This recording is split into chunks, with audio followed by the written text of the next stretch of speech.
ఏపీలో ఏమి అభివృద్ధి జరిగిందో మీరు చెప్తారా చింతా సాంబమూర్తి గారు? ఎందుకు అభివృద్ధి జరగలేదండి? అభివృద్ధి పదంలో కొనసాగుతుందని ముఖ్యమంత్రి పదే పదే సార్ చెప్పాడు. అది ఏం జరిగిందో మీరు చెప్పండి. ఆయన అడుగును, ముఖ్యమంత్రిని అడుగు చెప్తాడు. ఇదే ముఖ్యమంత్రి చంద్రబాబు నాయుడు గారు ఇప్పుడు ప్రత్యేక హోదా ఇవ్వాల్సిందే ఆయన స్ట్రాటజీ మారుస్తాడు. ఆయన మారుస్తాడు అంతే. ఎన్నికలు వస్తున్నాయి కదా, మీరు ఇస్తామన్న నిధులు ఇవ్వడం లేదు కాబట్టి మారుస్తున్నాడు కదా. ఆ గోల సద్దుమంటుంది. ఎలా సద్దుమణుగుతుంది? అరుణ్ జైట్లీ మీద అందరూ కారాలు మీరాలు నూరుతున్నారు. నరేంద్ర మోడీ గారు మోసం చేశారనేసి చంద్రబాబు నాయుడు గారు అంటున్నారు.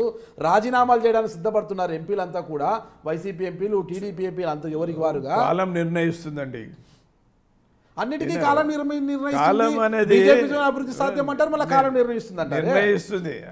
వాళ్ళ ఆరోపణలే తప్ప దాంట్లో వాస్తవం అంతా లేదు. అదే మీరు చెప్పండి, ఏ నిధులు ఇచ్చారో మీరు చెప్పండి. చింతా సాంబమూర్తి నేషనల్ హైవేకి ఇవ్వలేదు. అవన్నీ సాధారణంగా నేషనల్ హైవేస్ అనేది అది మామూలుగా జరిగే రొటీన్ కార్యక్రమం. అది నేషనల్ హైవేస్ అన్ని కూడా పెట్టడము, టోల్ గేట్లు పెట్టడము, టోల్ గేట్ల ద్వారా పన్నులు వసూలు చేయడము, టోల్ ఫీజు వసూలు చేయడము, ఆ భారం ప్రజల మీద వేయడము, ఇది ఏ ప్రభుత్వం ఉన్నా చేసేదే. నేషనల్ హైవేస్ ఊరికేస్తున్నారా? వేసి ఆ డబ్బును తిరిగి వాహనదారుల నుంచి వసూలు చేస్తున్నారు కదా. టోల్ ప్లాజా ఎక్కడ చూడు, ఒక హైవే మీద నడవాలంటే పోవాలంటే ఒక వాహనదారుడు భయపడే పరిస్థితి ఉంది ఈరోజు. 50 కిలోమీటర్లకి 40 కిలోమీటర్కి ఒక టోల్ ప్లాజా పెట్టేస్తున్నారు. టోల్ ప్లాజా పెట్టి ముక్కుపిండి డబ్బులు వసూలు చేస్తున్నారు. ఇదంతా కూడా ఏం ఘనత, అది సాధారణంగా జరిగిపోతుంది. అది కాకుండా రాష్ట్రానికి ఏపీకి ఏమన్నారు ఆ రోజు రాష్ట్ర విభజన అప్పుడు పార్లమెంటులో గోల జరిగారు. అటు లోక్సభలో కావచ్చు, ఇటు రాజ్యసభలో కావచ్చు. ఏపీకి 10 ఏళ్ల పాటు ప్రత్యేక హోదా ఇవ్వాల్సిందే, ప్రత్యేక ఇవ్వకపోతే ఏపీ అభివృద్ధి చెందదు. అది ఇదే వెంకయ్యనాయుడు గారు అందరూ కూడా గోలగోల చేశారు. ఈరోజు వెంకయ్యనాయుడు గారేమో ఉపరాష్ట్రపతి పదవిలో పోయి కూర్చున్నారు. ఇక 10 ఏళ్ల ప్రత్యేక హోదా ప్రతిపాదన చేసిన బీజేపీ మాత్రము ఈరోజు ఏమి పట్టించుకోకుండా వదిలేసింది. ప్రత్యేక హోదా అడిగితే ఇక ప్రత్యేక హోదా అనేది ముగిసిపోయిన అధ్యాయము, దానికి సమానమైన ప్యాకేజీ ఇస్తాము అన్నారు. ప్యాకేజీ లేదు, ఏం లేదు, క్యాబేజీ పెట్టారు మహాప్రభు అని ఆరోపిస్తున్నారు. దీనికి ఏమంటారు? దాని విషయంలో కేంద్ర ప్రభుత్వం పునరాలోచిస్తుంది, తగిన చర్యలు చేపడుతుంది. ఇవాళ ఆవేశంగా ఇవాళ ఆందోళన దిగినంత మాత్రాన సమస్య పరిష్కారం కాదు. అది వీళ్ళంతా పొలిటికల్ ఒక స్టంట్ లేక దాన్ని వాతావరణాన్ని తయారు చేసిండ్రు.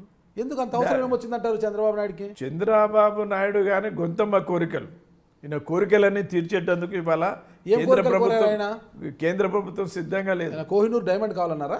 ఏది అలాంటి కోరికలు కోరుతున్నాడు.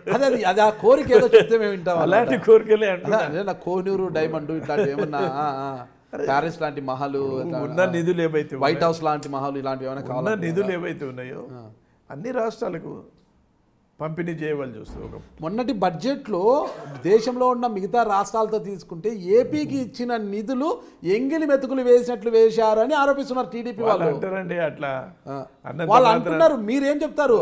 మా వాళ్ళు చెప్తూనే ఉన్నారు రోజు. ఏం చెప్తున్నారు వాళ్ళు? మేము ఆంధ్రని అభివృద్ధి చేసేటందుకు తగిన చర్యలు తీసుకుంటాం. మా రాష్ట్ర అధ్యక్షుడు పదే పదే చెప్తున్నాడు. వాటిని వక్రీకరించి వీళ్ళు చెప్పడం,